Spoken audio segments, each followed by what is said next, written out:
People only notice a waitress when she drops something, Clara Bennett once told her mother, until the night they realized she was the only one holding everything together. Rain hammered against the windows of Green's diner like handfuls of thrown gravel, turning the Manhattan streets outside into blurred rivers of red brake lights and yellow taxis. Inside, the diner glowed with tired warmth. Coffee steamed beneath hanging lamps. Forks clinked softly against ceramic plates. The scent of grilled onions and fresh pie drifted through the air like something older than the city itself. Clara moved quietly between tables in worn black sneakers with a tiny tear near the sole, the kind nobody noticed unless they were looking for flaws. Most people never looked at her long enough. At 26, Clara had mastered invisibility. She carried coffee refills without interrupting conversations, memorized orders without writing them down, smiled without expecting one back. Her blonde hair was tied into a loose ponytail, and the pale blue sweater beneath her apron had been stitched twice near the sleeve where the fabric had started thinning. Every dollar mattered now. Every hour mattered. The folded hospital bill hidden inside her apron pocket felt heavier than the tray balanced on her arm. Table 7 needs ketchup, Mrs. Green called from behind the register. Clara nodded softly. Got it. The bell above the diner door suddenly chimed as cold wind swept inside. Conversations dimmed for half a second. Ethan Calloway stepped into the diner wearing a charcoal overcoat darkened by rain, expensive enough to feed half the block for a month. Two men in tailored suits followed behind him, both talking rapidly about percentages and investors and a delayed board vote scheduled for the next morning. Ethan barely listened. His jaw looked carved from stone tonight. Sharp, controlled, exhausted. At 38, Ethan had become one of Manhattan's youngest billionaires by buying collapsing companies and rebuilding them faster than anyone thought possible. Financial magazines called him ruthless. Business podcasts called him brilliant. Employees called him terrifying when he wasn't around. He scanned the diner with visible irritation, clearly wondering how a dinner meeting had somehow ended up in a place with cracked leather booths and handwritten pie specials. This place was closer, one of the executives explained nervously. The steakhouse lost power. Ethan loosened his cuffs slightly. Of course it did. Clara approached with menus tucked against her chest. Good evening. Booth or table? Ethan glanced at her apron first, then her shoes, then the faint stain near the cuff of her sweater. It happened quickly, but Clara noticed. People with money always looked at poverty like they were checking expiration dates on milk cartons. Booth, Ethan answered. His voice was smooth but cold. Clara guided them toward the back near the rain-streaked windows. The city lights outside shimmered across the wet glass like broken stars. One of the executives complained quietly about the smell of frying oil. Ethan sat down without removing his coat. Clara handed him a menu. Can I start you off with coffee? Do I look like I drink diner coffee? Ethan muttered while checking something on his phone. The other men laughed automatically. Clara stood still for half a second. Not offended, just tired. We also have espresso, she replied gently. Ethan finally looked up at her directly. Almost surprised, she'd answered calmly. Fine. Black coffee. Clara nodded and turned away. And miss? Ethan added. She stopped. Yes. He pulled a crisp $100 bill from his wallet and placed it against the edge of the table before she had even brought the drinks. Keep the change when we're done. Might change your life. The executives laughed again, louder this time. One shook his head like Ethan had delivered something clever. Clara stared at the bill quietly. Rain rolled down the diner windows behind her in silver streaks. Somewhere near the kitchen, a timer buzzed softly. She picked up the $100 bill carefully and folded it once. I'll make sure you get the correct change, sir, she said. Ethan smirked faintly and looked back down at his phone, already dismissing her existence. But Mrs. Green had heard everything from behind the counter. So had the elderly couple near the pie display. So had the teenage busboy carrying clean glasses toward the kitchen. The room changed after that. Not loudly, just enough. Clara returned minutes later carrying 3 coffee cups balanced perfectly across her tray. Steam curled into the warm diner light. Ethan barely looked up as she poured. Anything else? She asked politely. Yeah, one executive joked while stirring sugar into his coffee. A winning stock tip. More laughter. Clara gave a small smile. If I had one, I probably wouldn't still be carrying coffee at 10:30 at night. Ethan finally looked at her again, this time longer. There was no bitterness in her voice.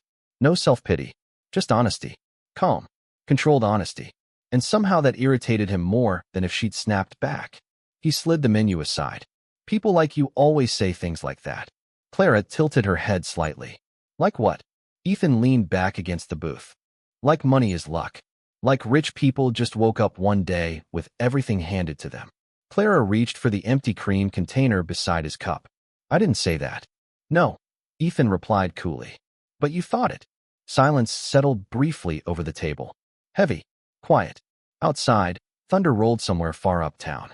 Clara replaced the cream container carefully and looked Ethan directly in the eyes for the first time all night. Her voice remained soft. No, sir. I just think some people forget what it feels like not to have any. Ethan's expression hardened slightly. Not angry. Challenged. Before he could respond, Clara placed a small receipt holder gently beside his coffee cup. Inside it was $92 in perfectly counted change. The diner grew quieter after the executives finished laughing. Not silent. Just careful. Like the room itself had noticed something Ethan Calloway had not. Clara carried the empty coffee pot back toward the counter while the folded bills inside her apron brushed softly against the hospital notice still hidden underneath. Mrs. Green watched her from the register with narrowed eyes. You okay, sweetheart? Clara gave a small nod while reaching for another stack of clean mugs. I am fine. Mrs. Green was 73 years old and had spent 40 years reading people through the way they held silverware and tipped waitresses. She glanced toward Ethan's booth. Men who talk loud about money usually got something they're scared of losing. Clara offered a faint smile. He does not seem scared of anything. That is because rich men wear confidence like cologne. Mrs. Green lowered her voice. But fear always leaks through eventually. Across the diner, Ethan rubbed his temple while one executive scrolled through stock projections on a tablet. Numbers reflected against the booth window beside them in pale blue light. Tokyo is already nervous, one man whispered. If the board sees the revised numbers tomorrow morning before we stabilize the narrative, the valuation could drop 20% overnight. Ethan's jaw tightened. Then stabilize it. Richard says he can handle the investors. Ethan finally looked up sharply. Richard says a lot of things. Clara passed their booth again, carrying plates toward another table. She did not stare, did not slow down, but she listened the way people do when life has trained them to hear trouble before it arrives. We cannot delay another quarter, the executive continued nervously. Payroll alone is bleeding us dry. Ethan leaned back against the booth with visible exhaustion. I built Callaway Tech from a two-room office over a laundromat in Brooklyn. I did not spend 15 years fighting my way here just to watch investors panic because the market gets nervous for 1 week. The issue is not the market, the man replied carefully. It is internal. Ethan's eyes darkened. Clara disappeared into the kitchen before she could hear more. The swinging door pushed open with a soft creak as heat from the grill wrapped around her immediately. She set down the empty tray beside the sink and exhaled slowly. Her phone buzzed inside her apron. One message. Final notice before account transfer. The hospital logo sat beneath the words in cold blue letters. Clara stared at the screen for 3 long seconds before locking it again. Bad news? Asked Luis, the line cook. Just bills. Luis nodded knowingly. Everybody in New York understood bills. Clara grabbed another tray and returned to the dining room just as the front door opened again. Cold rain swept inside. A man wearing a soaked construction jacket stepped cautiously into the diner, carrying a plastic grocery bag against his chest. Water dripped from his sleeves onto the floor. He looked embarrassed before he even spoke. Sorry, he murmured. You still serving food? Mrs. Green glanced toward the clock. They had technically closed the kitchen 10 minutes ago. Ethan noticed the man immediately and looked irritated by the interruption alone. Clara stepped forward before anyone else could answer. What would you like? The man hesitated while checking crumpled bills inside his pocket. Honestly, just coffee is fine. Clara looked at his shaking hands. Then at the rain outside. Sit wherever you want. I cannot really afford much else. That is okay. She guided him toward a booth near the heater. Ethan watched the exchange quietly while signing documents on his tablet. Clara returned minutes later carrying hot meatloaf, mashed potatoes, and fresh coffee. I only ordered coffee, the man said softly. The kitchen made extra. I cannot pay for all this. Clara placed the plate down carefully. Then tonight you do not have to. The man stared at her like kindness itself had become unfamiliar. "Thank you." Clara smiled once and walked away before he could say more. Ethan's eyes followed her across the diner. "You feed every stranger for free?" he asked as she refilled his coffee again. Clara shrugged lightly. "Only the hungry ones." One executive laughed under his breath. Ethan did not. "And what happens when kindness runs out your bank account?" Clara wiped a small circle of spilled coffee near his cup. "Then at least somebody got to eat first." Ethan studied her face for a moment longer than necessary. She did not sound naive. That was what unsettled him. Most people who struggled financially either carried bitterness or desperation somewhere in their voice. Clara carried neither. It felt almost irrational to him. "You always answer questions like that?" he asked quietly. "Only when people ask them." Ethan glanced toward the construction worker eating slowly near the heater. "You do realize half the people in this city would take advantage of you if they could?" Clara nodded calmly. "Probably. And that does not bother you?" She folded the damp rag neatly over her tray. "No, sir." Ethan frowned slightly. "Why not?" Clara looked toward the rain sliding down the diner windows again. "Because becoming cold to survive is still losing something." The words lingered between them. Heavy. Quiet. One of the executives shifted awkwardly and returned to his tablet. Ethan looked down at the untouched receipt holder beside his coffee cup. $92. Counted exactly. Outside, thunder rolled across Manhattan again, while taxis sprayed water through the streets below glowing skyscrapers. Inside Green's diner, the waitress everyone assumed was poor moved silently beneath warm yellow lights, carrying plates with steady hands while billion-dollar problems gathered like storm clouds 3 feet away from her. By 11:30, the rain had turned Manhattan into a city made entirely of reflections. Neon signs trembled across puddles outside Green's diner, while the last few customers drifted back into the cold carrying leftovers and umbrellas. Inside, warmth still clung to the windows in soft fogged circles. Clara wiped down the counter slowly, her shoulders aching from the double shift she had picked up after another waitress called out sick. Mrs. Green was counting receipts beside the register while old jazz hummed quietly from a dusty radio near the pie display. Ethan Calloway and his executives remained in the back booth, surrounded by empty coffee cups and glowing screens. The longer the meeting lasted, the worse the atmosphere became. Clara could feel it from across the room. Tension had a sound. It sounded like fingers tapping too quickly against tables, like forced laughter, like silence arriving too early after somebody spoke. "This does not add up," one executive whispered sharply while pointing at figures on his laptop. Ethan rubbed both hands over his face. "Then explain it to me again." The acquisition costs were moved twice between divisions. "By who?" The man hesitated. "Richard approved the transfer." Ethan stared at the spreadsheet. "No, I checked it myself." "Check it again." Clara carried a tray of clean glasses toward the kitchen, but the conversation slowed her steps without meaning to. "Richard Hale." She recognized the name immediately. The company's chief financial officer had appeared in business magazines for months beside Ethan. Always smiling. Always polished. The kind of man who looked expensive even in photographs. "If these numbers leak before tomorrow morning," another executive said quietly, "the board will panic." Ethan's voice sharpened. "Then nobody leaks anything." Clara pushed through the kitchen doors before she could hear more. The heat from the grill wrapped around her instantly, while Louis stacked dishes beside the sink. "Still here?" he asked. Clara nodded while reaching for fresh coffee filters. "Those businessmen are not leaving anytime soon." Louise chuckled softly. "Rich people never know when enough is enough." Clara smiled faintly, but said nothing. Her mind stayed on the numbers she had overheard. Acquisition transfers. Missing costs. Internal problems. Years ago, before hospital bills and late rent notices and 12-hour shifts, Clara had spent 3 semesters studying accounting at Columbia University on a partial scholarship. Numbers had once felt simple to her. Honest. Numbers either balanced or they did not. Life became harder when people learned how to hide inside them. Her phone buzzed again against her apron. Another message from the hospital billing department. "Payment overdue. Account review pending." Clara closed her eyes briefly. Her mother's chemotherapy appointment was Friday morning. Missing another payment could delay treatment again. She slid the phone away before the panic fully reached her face. "You should go home after this," Mrs. Green told her gently as Clara returned to the dining room. You look exhausted. I still need the overtime. Mrs. Green frowned, but did not argue.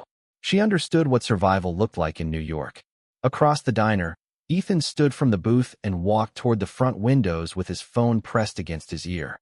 His reflection moved across the rain-streaked glass like a man trapped inside two different worlds at once. I do not care what Richard promised the investors, he said coldly into the phone. I want every transfer reviewed tonight. He stopped speaking suddenly, listening. His expression darkened further. What do you mean the offshore account was already approved? Clara glanced toward him briefly while carrying fresh coffee toward the executives still seated behind him. One of them barely looked up. The other stared anxiously at financial projections flashing red across his screen. Clara set the cups down carefully.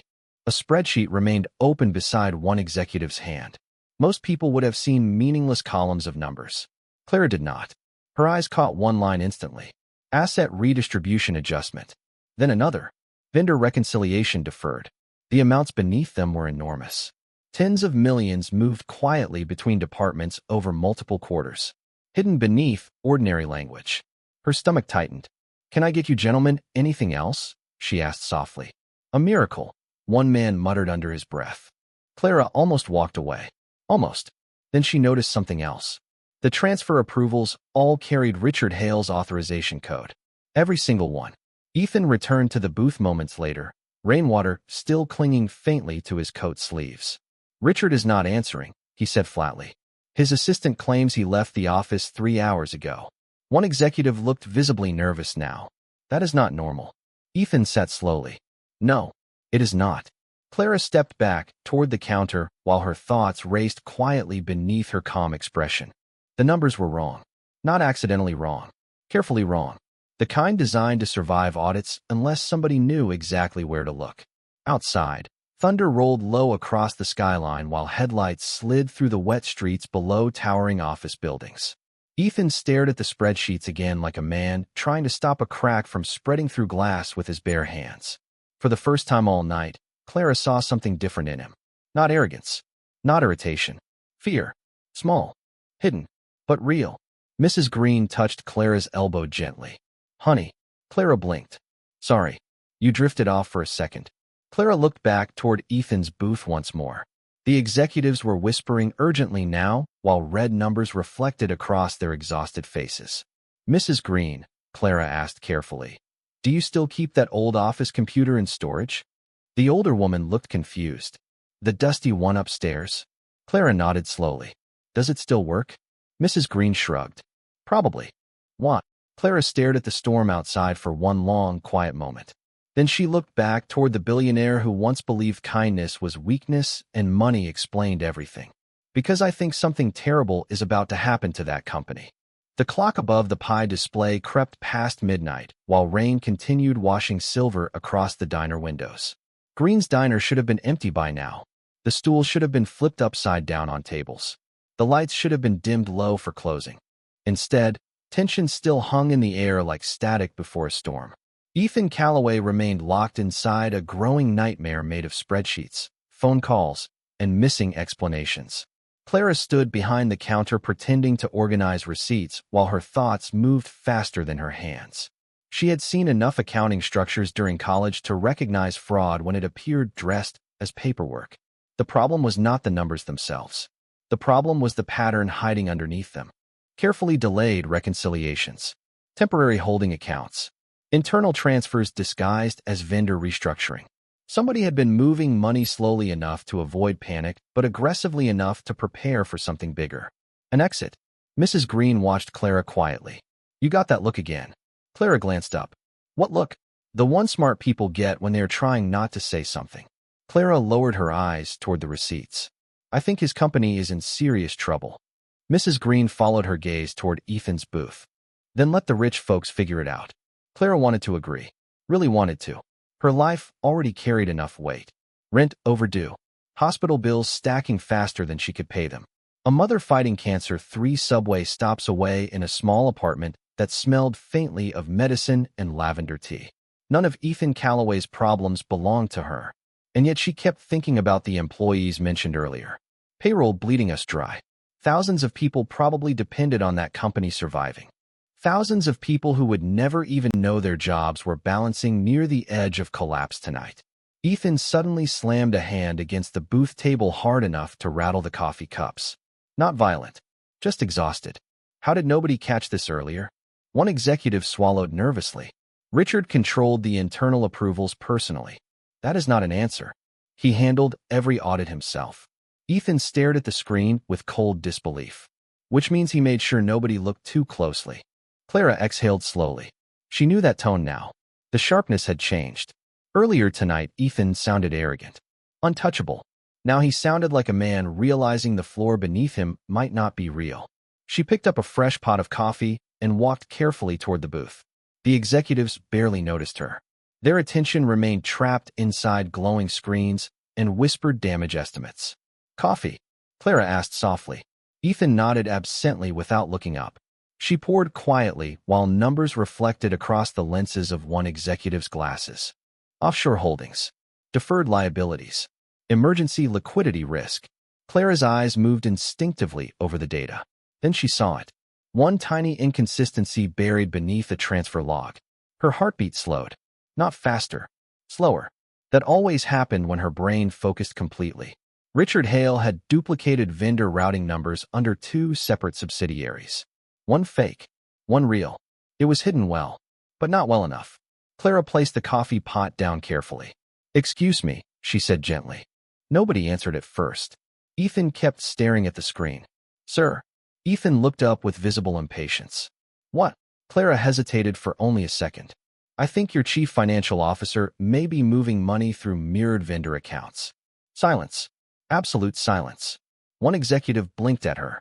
The other almost laughed from pure disbelief. Ethan leaned back slowly in the booth. "I am sorry." Clara kept her voice calm. "The routing numbers on the transfer logs repeat under separate divisions." Ethan stared at her like she had suddenly started speaking another language. How exactly would a waitress know that? The words landed colder than the rain outside. Clara felt every eye in the diner shift toward her. Mrs. Green stopped counting receipts. Even the old refrigerator near the pie display seemed louder suddenly. Clara folded her hands lightly in front of her apron. "I studied accounting before." Ethan cut her off with a short, humorless laugh. "Before what?" His exhaustion sharpened the cruelty in his voice. "Before serving pancakes became your true calling?" One executive chuckled awkwardly. Clara's face warmed slightly, but she did not move. Ethan shook his head once. "Listen carefully. This conversation is happening several levels above your pay grade." The sentence hung heavily over the booth. Clara looked down briefly at the steaming coffee cups between them, then back at Ethan. "Fraud does not care about pay grades." Ethan's jaw tightened.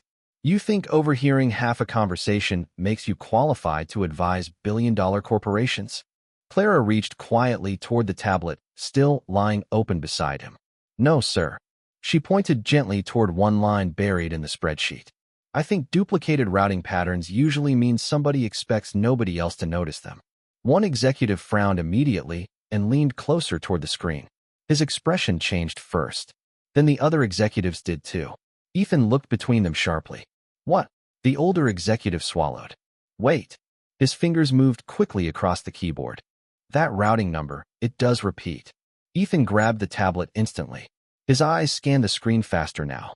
Clara stepped back slightly from the booth. She should have walked away then. Probably would have if Ethan had simply ignored her.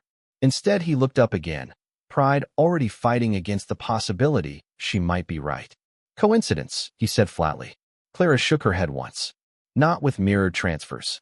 Ethan stood slowly from the booth now, towering over the table in his dark overcoat, while rainwater shimmered faintly against the diner windows behind him. A waitress should not interrupt corporate investigations she clearly does not understand. His voice was not loud. Somehow that made it worse. Quiet humiliation always cut deeper. Clara felt the sting settle across the room, but she only nodded softly. "You are right, sir." Ethan returned his attention toward the screens immediately, dismissing her again. Yet one executive continued staring nervously at the duplicated routing numbers Clara had noticed within seconds. Across the diner, Mrs. Green watched Clara return silently behind the counter with something close to heartbreak in her eyes. Clara reached into her apron pocket and unfolded the overdue hospital bill once more. The paper trembled slightly between her fingers.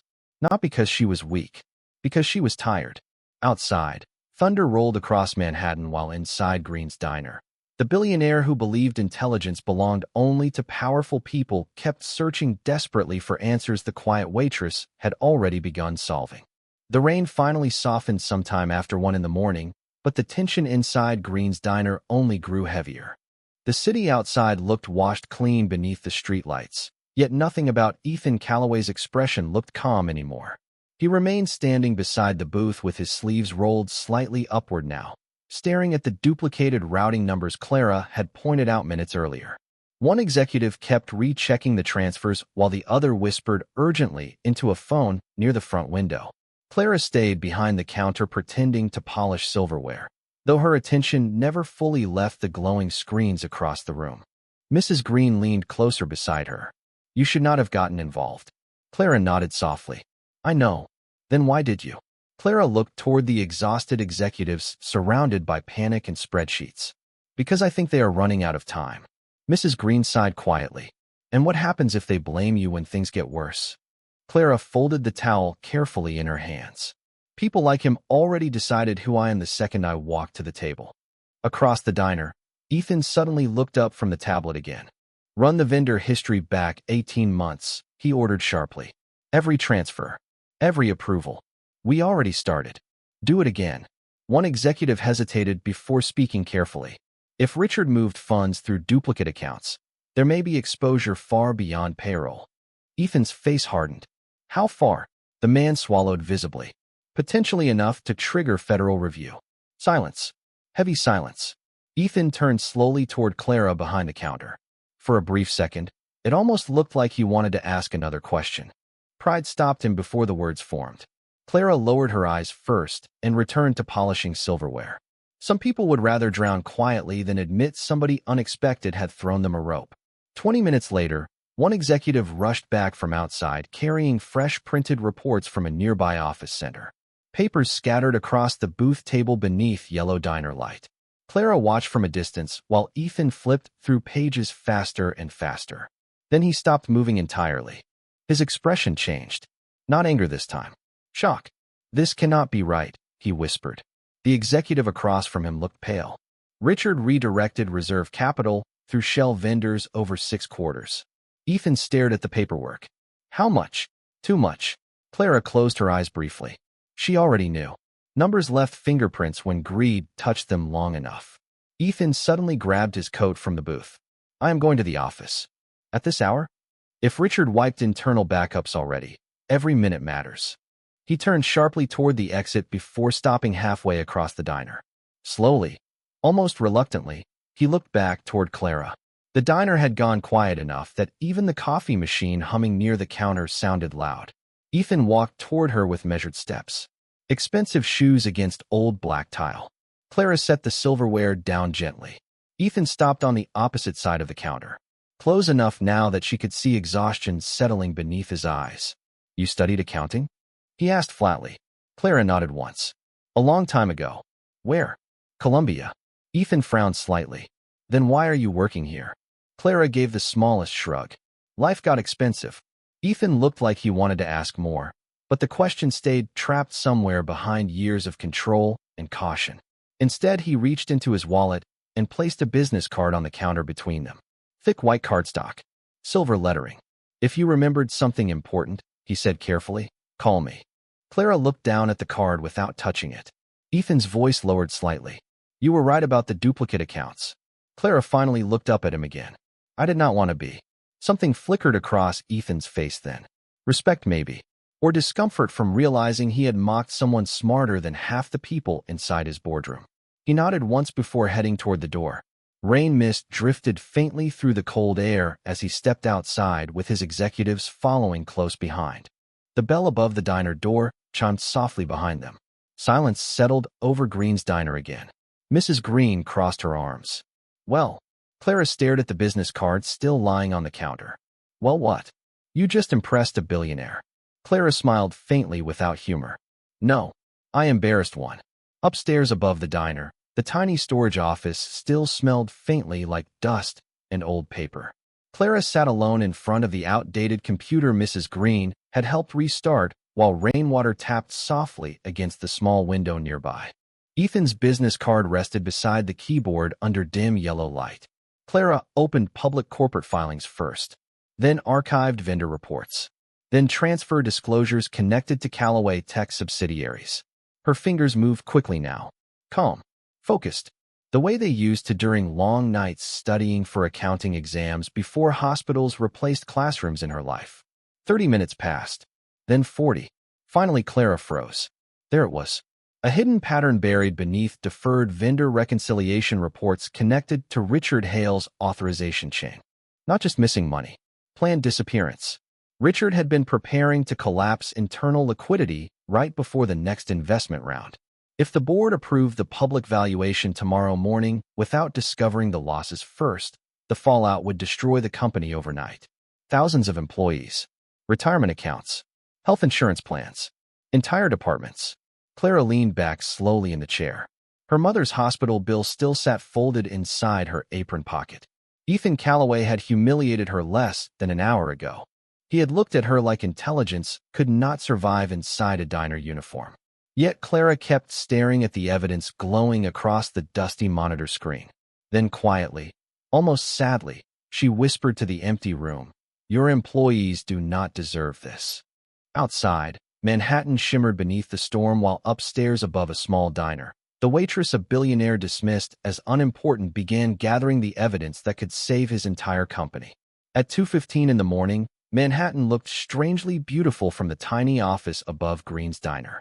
Rainwater shimmered across rooftops and traffic lights below, while distant sirens echoed softly between glass towers. Clara sat alone beneath the weak yellow glow of an aging desk lamp, surrounded by printed spreadsheets, handwritten notes, and empty coffee cups that had long gone cold. The old computer hummed steadily beside her as lines of financial data filled the screen. Her tired eyes moved carefully across every transfer Richard Hale had hidden beneath layers of corporate restructuring. The deeper Clara looked, the worse it became. Richard had not simply stolen money. He had built an escape route. Offshore holding accounts connected to fake consulting vendors. Deferred liabilities disguised as future expansion costs. Emergency reserves quietly drained quarter by quarter. Clara's fingers froze above the keyboard when she finally saw the final sequence. Tomorrow morning, Richard planned to trigger the collapse during the board approval meeting itself. Once investors approved the inflated valuation, he could disappear before the truth surfaced publicly. The company would implode from the inside before anyone understood what happened. Clara leaned back slowly in the old chair while exhaustion settled into her bones. Somewhere downstairs, Mrs. Green locked the diner entrance for the night. The faint click echoed upward through the floorboards. Clara closed her eyes briefly. Thousands of employees, secretaries, engineers, custodians, receptionists, families with mortgages and medical bills, and children waiting for parents to come home from work tomorrow morning. None of them deserved to lose everything because one powerful man decided greed mattered more than people. Her phone buzzed again. Another hospital notification. Payment required before next treatment authorization. Clara stared at the message while tears threatened briefly behind her eyes. She swallowed them back immediately. There was no time for tears tonight. Not yet. Her gaze drifted toward Ethan Callaway's business card resting beside the keyboard. Clean white cardstock beneath warm light. She remembered his voice earlier. This conversation is happening several levels above your pay grade. Clara almost laughed softly to herself. Then she opened a blank folder on the computer and began organizing evidence. Transaction histories, vendor duplications, shell company routing numbers, approval chains connected directly to Richard Hale's credentials. Her fingers moved quickly now, steady despite the hour. By 3:15, Clara had built a timeline clear enough for any forensic auditor to understand. She copied every file carefully onto an old flash drive she found inside the office desk drawer. Small, black, ordinary looking, the kind nobody noticed until it mattered. Downstairs, Mrs. Green slowly climbed the narrow staircase, carrying 2 fresh cups of coffee. "You are still working?" Clara accepted the cup with grateful hands. "I found more." Mrs. Green looked toward the papers scattered across the desk. "Enough to help him?" Clara stared quietly at the glowing screen. Enough to save the company. Mrs. Green sat carefully on the old couch near the window. Then call him. Clara shook her head immediately. No, why not? Clara wrapped both hands around the warm coffee cup. Because men like Ethan Calloway do not trust people like me. Mrs. Green frowned gently. He gave you his card. Out of desperation. Not respect. Silence settled softly between them while rain tapped against the small office window. Mrs. Green finally spoke again. You know what your problem is? Clara smiled faintly. I have several. You might need to narrow it down. The older woman pointed lightly toward the flash drive beside the keyboard. You still think kindness needs permission. Clara looked down at the drive quietly. Mrs. Green stood slowly. Finish your coffee. Then decide what kind of person you want to be. After she left, Clara remained alone with the storm and the evidence and the impossible weight of choice. She could walk away. Nobody would blame her. Ethan had humiliated her in front of his executives. He had dismissed her intelligence before even listening. Helping him would change nothing about her overdue rent or her mother's treatment bills. Yet every time Clara imagined doing nothing, she saw thousands of ordinary employees arriving at work tomorrow morning completely unaware that their lives were balancing over disaster. By 4 o'clock, the rain finally stopped. Manhattan glistened beneath a quiet silver dawn beginning to rise between skyscrapers. Clara copied the final document onto the flash drive and closed the folder carefully.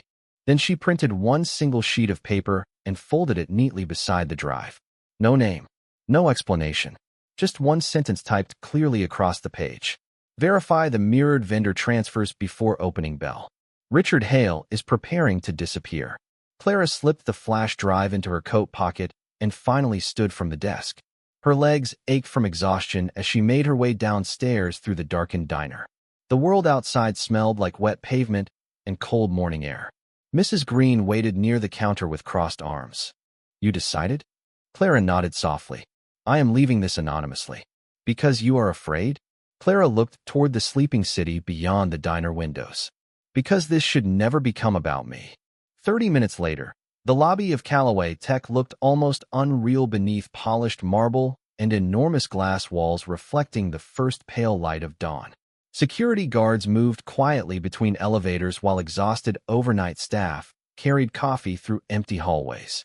Clara stepped inside wearing the same diner uniform beneath her coat, holding the flash drive tightly inside her pocket. Nobody noticed her. Invisible again.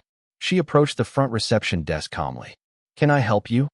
The receptionist asked politely. Clara placed a sealed envelope beside the desk computer.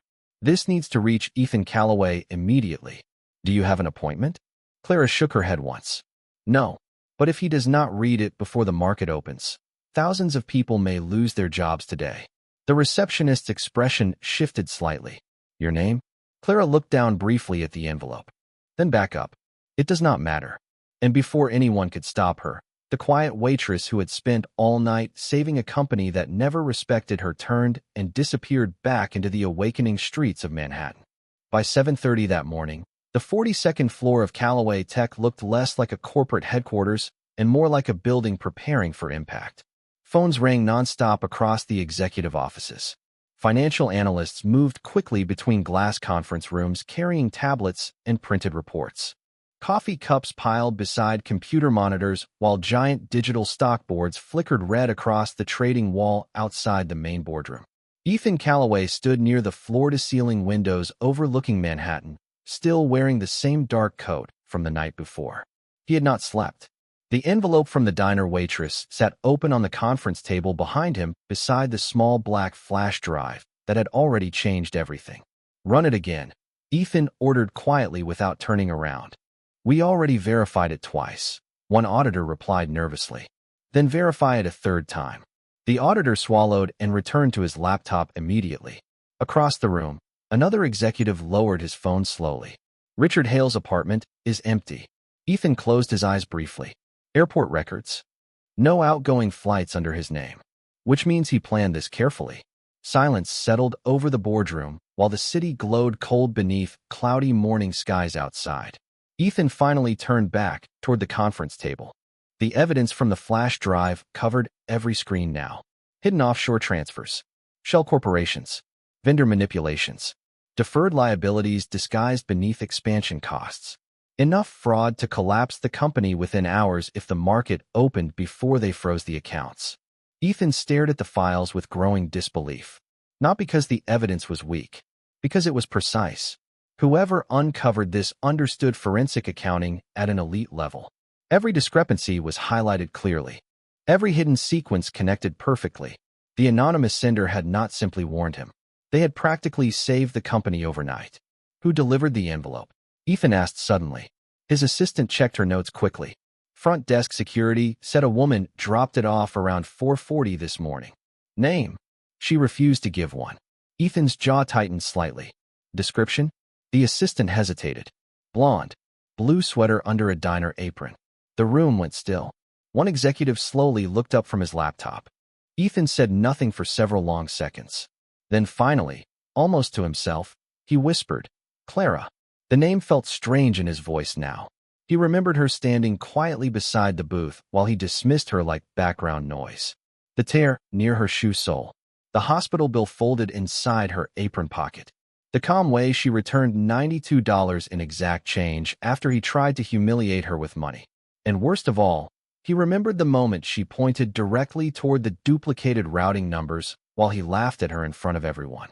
Ethan lowered himself slowly into the chair at the head of the table. For the first time in years, he felt something unfamiliar crawling beneath his carefully controlled exterior. Shame, sir? One executive asked cautiously. Ethan looked toward the giant windows overlooking Manhattan again. The Waitress solved in one night what our internal audit team missed for almost 2 years. Nobody answered. Nobody could. Across the conference room, emergency legal teams had already started freezing the fraudulent accounts connected to Richard Hale's transfers. Federal investigators were being quietly contacted before market opening. Investors were being delayed under the excuse of technical review procedures. Every second mattered now. Ethan stared at the flash drive resting beside his coffee cup. Such a small thing. Black plastic no larger than a finger. Yet inside it sat the difference between survival and collapse. If this had reached us 2 hours later, the lead auditor said quietly, there is a strong chance the company would have entered catastrophic freefall by market open. Ethan nodded once without speaking. Catastrophic freefall. Thousands unemployed. Retirement funds destroyed. Healthcare plans terminated. Entire departments erased because one trusted executive decided greed mattered more than people. And the only reason none of it happened was because a waitress he mocked chose kindness over revenge. The realization settled heavily inside him. Ethan stood again abruptly. Prepare the emergency board meeting. What about the investors? Delay them. For how long? Ethan grabbed his coat from the chair. As long as necessary. Where are you going? Ethan paused near the conference room door. His expression remained calm, but his voice changed slightly. Softer now. Human. To thank someone I should have listened to the first time. 40 minutes later, Green's Diner was alive again with breakfast rush noise. Plates clinked beneath warm yellow lights while tired office workers lined up for coffee before work. The smell of bacon and fresh pancakes drifted through the room as rainwater still shimmered faintly outside on the sidewalks. Clara moved between tables carrying coffee refills with quiet efficiency despite the exhaustion weighing beneath her eyes. She had not gone home, had not slept. Her mother's hospital bill still remained unpaid inside her apron pocket. Table 4 needs syrup, Louise called from the kitchen. Got it, Clara answered softly. The bell above the diner door suddenly chimed. Cold morning air swept briefly inside. Clara looked up automatically. Ethan Calloway stood near the entrance wearing the same dark overcoat from the night before, though something about him looked different now. Less polished somehow. Less untouchable. The breakfast conversations around the diner quieted slightly as several customers recognized him from magazines and business television interviews. Ethan barely noticed. His eyes remained fixed on Clara. She froze for half a second beside the coffee station before continuing calmly toward table 4 like nothing had happened. Ethan watched her move through the diner with the same quiet grace as before. The same worn shoes. The same blue sweater beneath the apron. Yet now all he could see was the woman who stayed awake all night, saving thousands of strangers who would never even know her name. Mrs. Green crossed her arms behind the counter as Ethan approached slowly. You here for breakfast? She asked coolly. Ethan glanced toward Clara again. Actually, he said quietly, I came because I owe your waitress an apology. The diner felt smaller after Ethan Calloway walked in that morning. Not because of his height or his expensive coat, or the way conversations softened around powerful people without anyone realizing it. It felt smaller because guilt carried weight, and Ethan suddenly seemed to bring all of it inside with him. Clara continued pouring coffee at table 4 while pretending not to notice him standing near the entrance. Her hands moved steadily despite the exhaustion burning behind her eyes. She had worked nearly 20 straight hours now. Numbers and spreadsheets still floated through her thoughts alongside hospital bills and unanswered fears about her mother's treatment. Yet somehow Ethan's quiet voice cut through everything else. Clara. She stopped for only a second before turning calmly. Good morning, sir. Ethan looked uncomfortable hearing the word sir now. The old confidence that usually wrapped around him like armor seemed thinner this morning. Can we talk? Clara glanced toward the crowded breakfast rush filling the diner booths. I am working. Please. The single word surprised even him. Clara studied his face carefully for the first time since he walked in. No arrogance. No amusement. Just exhaustion and something heavier underneath it. Regret. Mrs. Green watched silently from behind the register before finally nodding toward the back hallway. Go ahead, sweetheart.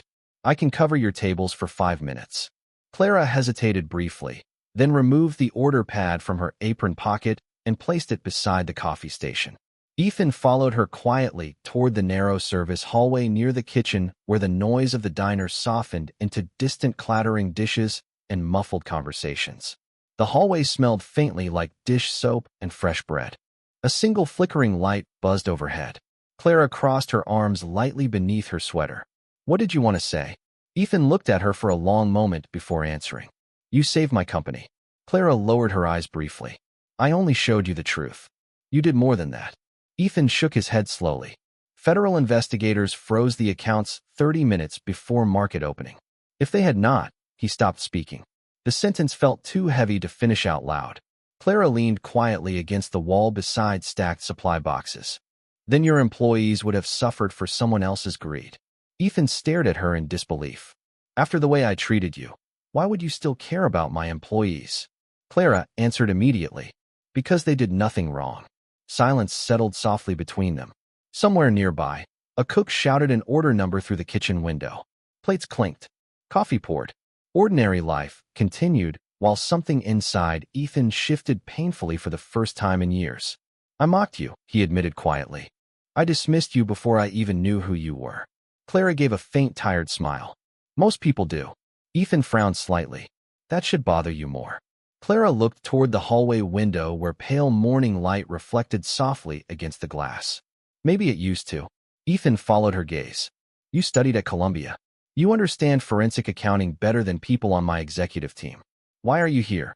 Clara remained silent for several seconds. Then slowly, she reached into her apron pocket and unfolded the paper she had been carrying all night. The hospital bill. Creased. Worn.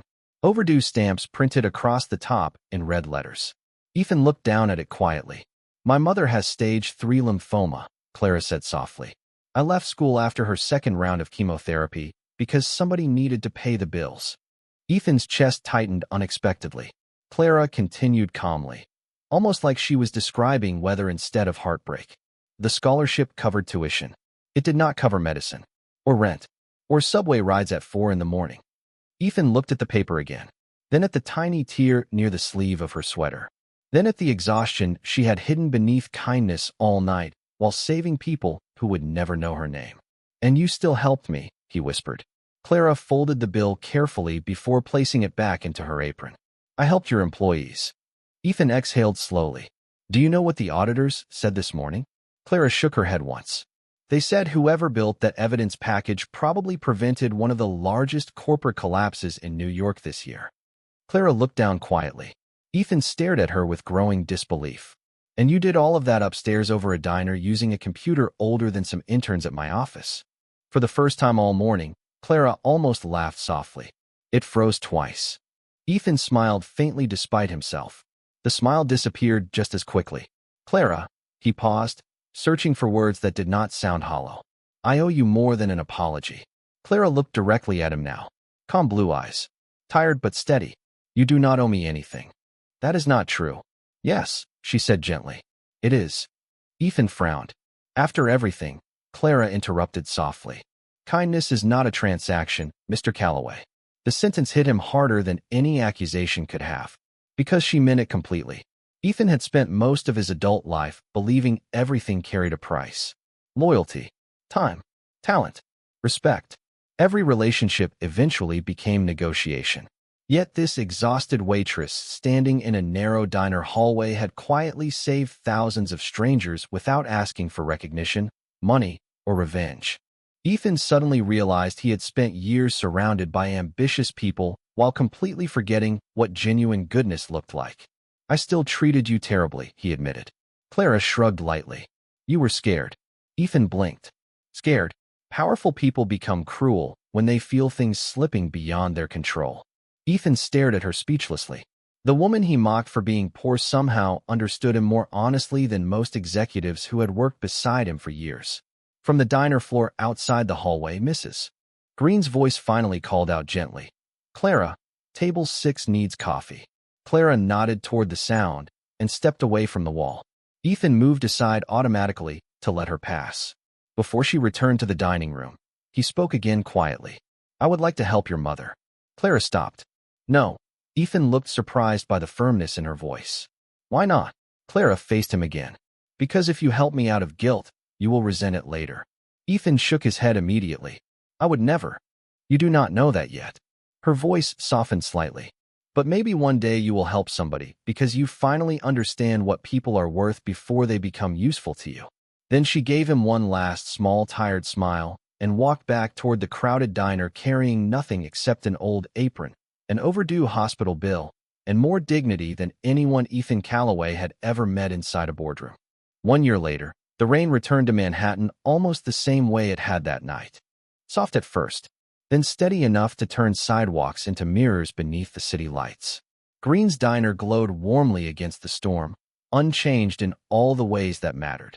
The same cracked leather booths, the same old jazz humming quietly near the pie display, the same smell of coffee and fresh bread wrapping around tired people looking for somewhere kind to sit. Clara Bennett balanced 2 plates carefully across her arm while weaving between tables with calm, familiar grace. Her blue sweater had finally been replaced by a new navy cardigan Mrs. Green insisted on buying for her last Christmas. Her shoes were no longer torn near the sole. Small changes. Quiet changes. The kind most people would never notice. Table 3 needs more coffee, Louise called from the kitchen. Clara smiled softly. Already on it. The diner was busy tonight with office workers escaping the rain and tourists trying to dry umbrellas near the entrance. Nobody looked twice at the waitress moving quietly beneath the warm yellow lights. Nobody guessed the woman carrying coffee refills had once prevented one of the largest financial collapses in the city that year. Clara preferred it that way. Across town, the 42nd floor of Calloway Tech looked completely different than it had 12 months earlier. The cold tension that once filled the executive offices had been replaced with something steadier. Human. Ethan Calloway stood inside the main conference room, watching employees gather for the annual company address. Through the glass walls behind him, Manhattan shimmered silver beneath the storm. His reflection stared back faintly against the windows. Older somehow. Softer around the edges. Richard Hale was gone. Federal investigators uncovered years of fraud connected to multiple shell companies and offshore accounts. The scandal had dominated financial news for months, but Calloway Tech survived. More than survived. Ethan rebuilt the company slowly from the inside out. Executive bonuses were reduced. Employee healthcare protections expanded. Emergency assistance funds created for workers facing medical hardship. Entire departments once treated like disposable expenses became part of long-term planning. Wall Street called it a surprising leadership transformation. Ethan never corrected them, because the truth sounded too simple for headlines. A waitress changed him. Sir, his assistant asked gently. They are ready. Ethan nodded once before walking toward the stage at the front of the conference room. Hundreds of employees looked toward him expectantly as the room quieted. 1 year ago, Ethan would have spoken about profit margins and quarterly projections first. Tonight, he stood silently for several seconds before beginning. Most companies fail long before the numbers collapse, he said calmly. They fail when people stop seeing each other clearly. The room remained completely still. Ethan continued slowly. Last year, somebody reminded me that intelligence does not always wear expensive suits. Integrity does not care about titles. And kindness, he paused briefly. Kindness may be the most undervalued form of leadership left in this country. Employees exchanged curious glances while Ethan looked out across the room. That is why beginning today, Callaway Tech will officially launch the Clara Initiative. A large screen behind him illuminated softly with simple white letters against a dark blue background. The Clara Initiative. Emergency employee support. Educational scholarships. Medical hardship assistance. Anonymous aid for families in crisis. Ethan watched the reactions spread quietly through the room. Some surprised. Some emotional. Some simply confused about who Clara even was. He never explained fully. He did not need to. Because certain people change the world best when their names arrive quietly. Later that evening, Ethan stood alone beneath the rain outside Green's diner, holding a simple black umbrella. Through the fogged windows, he could see Clara moving between tables carrying coffee cups beneath warm yellow light. The same calm expression, the same quiet dignity. Nothing about her movements suggested she knew how deeply she had altered the lives of thousands of strangers. Ethan stepped inside as the bell above the door chimed softly. Clara looked up from the counter and smiled politely. "Good evening." Then recognition crossed her face. "Mr. Callaway." Ethan smiled faintly. "You still call me that." Clara poured fresh coffee into a mug automatically. Old habits. Ethan sat at the same booth from a year earlier near the rain-streaked windows. The same booth where he once believed money explained everything worth knowing about people. Clara placed the coffee cup gently in front of him. Steam curled upward between them. "Long day?" she asked softly. Ethan looked at her for a moment before answering. "Better than last year." Clara almost laughed quietly at that. Ethan glanced around the diner. "You still work too much. Mrs. Green says the same thing." "She is probably right."